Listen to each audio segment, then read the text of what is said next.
We begin in the middle of the 19th century. In Europe, the rise of nationalism undermines the dominant powers. The Kingdom of Sardinia, allied to France, defeats the Austrian Empire and obtains Italian unification. Prussia, which eyes the German Confederation, also defeats the Austrians to create the North German Confederation. 5 years later, it allies with the southern German states, defeats France, and obtains the creation of the German Empire, which is proclaimed in Versailles. The new country takes over Alsace-Lorraine. To discourage French revenge attacks, Germany moves diplomatically closer to Austria-Hungary and Russia, and it rapidly develops its industry and army. In the southeast of the continent, insurgencies threaten the Ottoman Empire. Russia, its historical enemy, takes advantage of the situation and after a war sparks the independence of Balkan states and seizes territories. However, Russia's rising status is frowned upon by Western powers, who meet in Berlin to review the treaty. This worsens Russian public opinion about Germany. The latter then signs a defensive military alliance with Austria-Hungary. Italy joins the alliance after France seizes Tunisia, which it long covets. The three parties form the Triplice or the Triple Alliance. Germany, now a major power, embarks upon a colonial policy. The country brings together European powers in Berlin to establish rules around colonization, then seizes territories in Africa and Asia. This causes friction with the British and French colonial empires. Faced with growing German power, France and Russia sign a secret military alliance. France then obtains from Italy a secret treaty of neutrality, which would avoid it having to manage a second front in the event of war. The United Kingdom also feels threatened by Germany's rise, especially by its military fleet, which can compete with its own Royal Navy. Moreover, Germany moves diplomatically closer to the Ottoman Empire, notably by building a railway line to link Berlin to Baghdad and facilitating access to Mesopotamian oil coveted by the British Empire. France, the United Kingdom and Russia then sign a military alliance and create the Triple Entente. The alliances risk dragging the entire continent into war. Major powers embark upon an arms race and prepare military plans. In the southeast of the continent, the Ottoman Empire is weakened by a revolution. Austria-Hungary takes advantage and annexes Bosnia and Herzegovina. This move is opposed by Russia and especially Serbia, which dreams of uniting the Slavic peoples of the south. Then two Balkan wars push the Ottoman Empire to the borders of the continent. On June 28, 1914 in Sarajevo, the heir to the Austrian throne, Francois Ferdinand, and his wife are assassinated by a Bosnian Serb nationalist. Austria-Hungary accuses Serbia of having organized the attack. Russia defends Serbia, while Germany, now the world's leading military power, supports its Austro-Hungarian ally. On July 28th, Austria-Hungary declares war on Serbia. Russia reacts by decreeing a general mobilization of its troops, triggering Germany to launch its military plan. To avoid having to fight simultaneously on two fronts, Germany plans to quickly defeat France by bypassing its armies by launching a surprise attack from the north. It would then focus on Russia, whose troops would take more time to mobilize. Germany declares war on Russia, invades Luxembourg, and issues an ultimatum to Belgium, demanding right of passage for its troops. Belgium refuses, insisting upon its neutrality. The following day, Germany declares war on France and launches the offensive. The United Kingdom, which guarantees Belgian neutrality, in turn declares war on Germany and sends its troops to France. In a few days, all European powers as well as Montenegro go to war. Only Italy remains neutral at this stage. In Asia, Japan, which is allied with the United Kingdom, declares war on Germany and prepares for an invasion of its colonies in China and the North Pacific Ocean. On the Eastern Front, Russia launches its offensive earlier than Germany expects but fails to gain ground in East Prussia, while further south, Austria-Hungary retreats. In the west, the Allied armies cannot hold back the German advance. The Franco-British armies retreat to Marne, where they reorganize, while the French government flees the capital to take refuge in Bordeaux. But the first German army holding the flank pivots away from Paris to join with the Second Army and continue surrounding Allied forces. The Parisian Reserve Army attacks further north, stopping in its tracks the German advance. With this breach in the ranks, Allied forces rush in and force a German retreat. This is a failure of the Schlieffen Plan. When the front stabilizes, the two camps attempt to outflank each other and embark upon a race to the sea. For Germany, it is also a question of isolating Belgium and seizing ports where British reinforcements and supplies land. The Belgian army barely succeeds in joining the deadlocked war front. Networks of trenches are dug on both sides for about 700 kilometers between the North Sea and the Swiss border.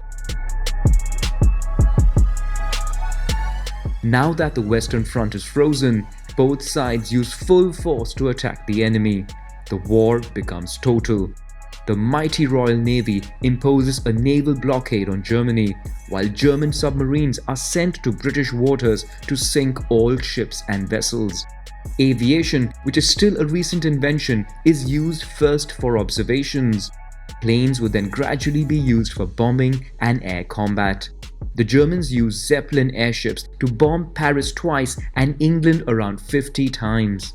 Both sides use lethal gases to attack the enemy in the trenches.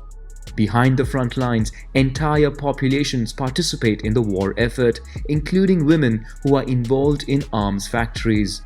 Around the world, European colonies and British dominions are engaged in war. They seize German colonies and supply large reinforcements of soldiers to the front lines. On the Eastern Front, Russia is in trouble with Austro-German troops. The Ottoman Empire seizes the opportunity to go to war alongside the Central Powers. A new front opens in the Caucasus as Britain lands an Indian army in Mesopotamia with the goal to take control of oil resources. In reaction, the Central Powers launch an offensive towards the Suez Canal to cut supply lines from India, but are stopped in their advance. In the Caucasus, after the failure of the Ottoman offensive, the government accuses the Armenian people of having supported Russia. In retaliation, more than half of the Armenian population would be massacred in what is today recognized as genocide by 32 countries, but not by Turkey. To support geographically isolated Russia, allies want to open a sea supply route via the Dardanelles Strait. Franco-British ships enter the strait to bomb Ottoman forts, but find the waters full of sea mines, forcing a retreat. A month later, on April 25, Allies organize a military landing, but Ottoman defenses hold steady, creating another deadlocked war front. During its submarine war, Germany sinks the British ship Lusitania, causing 1,200 civilian victims, including 128 US citizens. The United States, officially neutral until that point, registers protest. To prevent the US from going to war, Germany slows its submarine warfare. Italy, after negotiating with the Triple Entente to annex new territories, declares war on Austria-Hungary and launches an offensive around the Isonzo River. On the Eastern Front, Russia completes its retreat and stabilizes the battlefront. Bulgaria, which wishes to recover Balkan territories, joins the Central Powers. Together with Austro-German forces, they invade Serbia. In reaction, the Allies violate the neutrality of Greece by using Salonika to land reinforcements coming from fronts such as the Dardanelles, where Ottoman victory is complete. But it is too late for the overwhelmed Serbian army that flees via Albania. Troops are landed on the island of Corfu, from where they will be gradually brought back to the Macedonian front. On the Western Front, Germany launches a massive offensive in Verdun. The German artillery pounds French trenches, which resists as best they can. In the south of the continent, Portugal, allied with the United Kingdom, confiscates German ships in its ports. In response, Germany declares war on Portugal, who then sends troops to France and to its colonies in Africa, where only German East Africa still resists the Allied offensives. In Mesopotamia, the United Kingdom, after losing its besieged army in Kut, seeks support in the region. It secretly negotiates with France the partition of Ottoman territories at the end of the war. The two powers then support an Arab nationalist revolt which starts in Mecca by promising them independence. In the North Sea, German and British fleets face off in one of the largest naval battles in history. Despite heavy losses on the British side, the Germans, small in number, during the night take refuge in their port. While the Battle of Verdun is still ongoing and Italy is under pressure from Austria-Hungary, Russia attempts to relieve its allies by launching a massive offensive that succeeds in piercing through opposition defenses. In the west, another great offensive is launched along the Somme, with Britain spearheading the attack. They would use tanks for the first time, but to no avail. While Romania joins the Entente, the Brusilov offensive in the east and the battles of the Somme and Verdun all end having caused tremendous casualties on both sides. Troops are exhausted and demoralized. In Germany, the war effort and the Allied trade embargo prevent the country from getting enough food, causing widespread famine. Western powers, on the other hand, can count on a supply of resources via the Atlantic, mainly from the United States, towards whom they are now in debt. In response, Germany relaunches unrestricted submarine warfare with the objectives of sinking all commercial and military ships. In addition, Germany sends a telegram to Mexico offering an alliance against the United States. The message is intercepted by Britain and transmitted to the United States, which then prepares to go to war. In Russia, the war effort exhausts the population, who revolt and cause the Tsar to abdicate. A provisional government is put into place which chooses to continue the war. The United States in turn declares war on Germany, but it would take several months for the first troops to join the front lines. Greece, which is under pressure from the Allies, joins the Entente. In both camps, exhausted soldiers begin mutinies. On the Isonzo front, 11 similar Italian offensives yield little result at the cost of many lives, further affecting troop morale.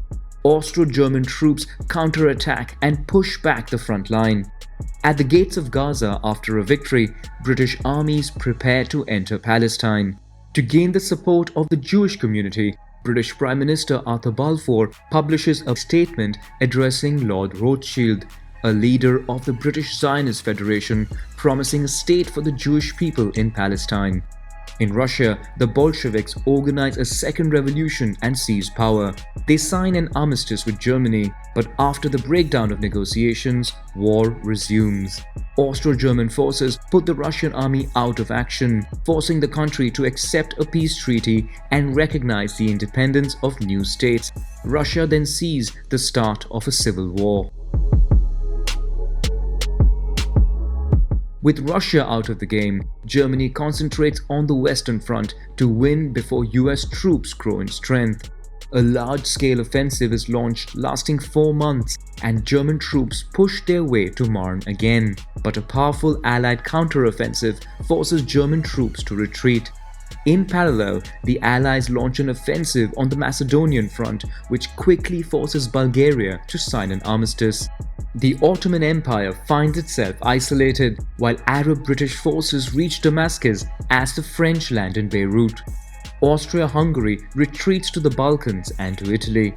The empire is also weakened by minority separatists who proclaim their independence. The Ottoman Empire, followed by Austria-Hungary, sign an armistice with the Entente. In Germany, sailors refuse to fight the Royal Navy and start a mutiny which turns into a popular revolt. The Kaiser is forced to abdicate, and Germany's new government requests an armistice which is signed on November 11, 1918. Over a period of 6 months, victors of the war meet in Paris to draw up peace treaties without inviting Bolshevik Russia, who signed a separate peace treaty with Germany. The United States proposes a peace plan which includes the creation of the League of Nations. The United Kingdom, and especially France, whose northern territory is devastated, want to weaken Germany and make it pay heavy reparations.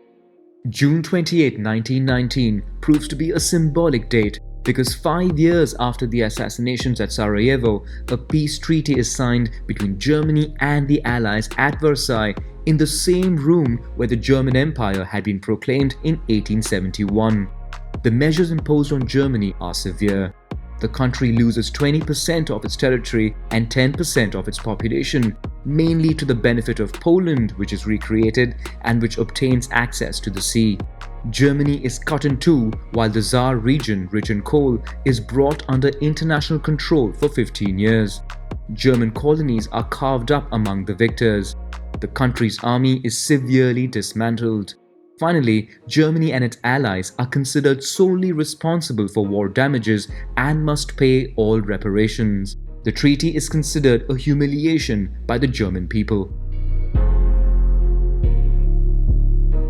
Austria-Hungary is completely dismantled. Czechoslovakia and the Kingdom of the Serbs, Croats and Slovens are created. Italy feels aggrieved as it does not obtain all the territories it was promised. Austria, which is entirely German-speaking, is denied the right to be attached to Germany. The Ottoman Empire is also dismembered during the Treaty of Sèvres. The UK struggles to keep its word, having promised land to the French, the Zionist Jews, and independence to the Arabs. The Turks refuse the treaty and take up arms again. They gain some territories, then sign in Lausanne a treaty fixing the new borders of Turkey. The First World War, or the so-called Great War, was then the deadliest ever, with just under 18 million dead, including 8 million civilians. The weakened population was then hit hard by the deadly Spanish flu pandemic. Economically, European powers find themselves heavily indebted to the benefit of neutral countries and the United States, which strengthens its status as a leading economic power. Russia becomes the USSR, a country exhausted by war and frustrated by the loss of many European territories. In Palestine, tensions mount between Arabs and the Zionist Jews who migrate there. The new European borders disgruntle many. The fact that some German populations are now living in Poland and Czechoslovakia would contribute to the outbreak of the Second World War.